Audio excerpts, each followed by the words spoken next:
অবশেষে শিলিগুড়ির দীর্ঘদিনের আশা পূরণ হলো। জনপ্রিয় dance reality show super dancer chapter 5-এর যুগ্ম চ্যাম্পিয়ন হয়েছে শিলিগুড়ির প্রতিভাবান শিল্পী সুকৃতি পাল।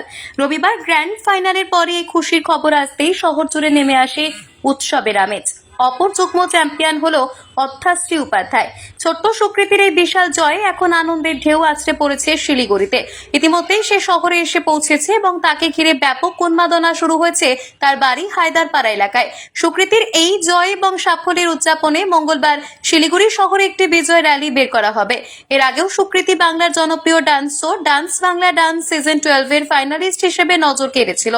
শিলিগুড়ির হায়দারপাড়ার বাসিন্দা এই শিল্পী ছোটবেলা থেকেই নাচের প্রতি বিশেষ আগ্রহী। পড়াশোনার পাশাপাশি মেয়ের নাচের আগ্রহ এবং প্রতিভাকে বারবার গুরুত্ব দিয়েছেন তার বাবা মা। সুপার ডান্সারের মঞ্চে সুকৃতির প্রতিটি পারফরমেন্স বিচারকদের প্রশংসা করিয়েছে। মেয়ের এই সাফল্যে আবেগ আপ্লুত এবং বাকরুদ্ধ তার মা ও বাবা। সুকৃতির বাবা সন্তু পাল বলেন, মেয়ের এই সাফল্যে আমরা গর্বিত। মেয়েকে উৎসাহিত করতে মঙ্গলবার একটি মিছিল বের করা হবে। আমি চাই শহরবাসী মিছিলে অংশ নিয়ে এই আনন্দ সবাই ভাগ করে নেব। শিলিগুড়ির এই ছোট্ট মেয়ের অসাধারণ সাফল্যে পাহাড়িয়া টাইমসের পক্ষ থেকে রইল বিশেষ কুর্নিশ। মোহন কর্মকারের রিপোর্ট, পাহাড়িয়া টাইমস।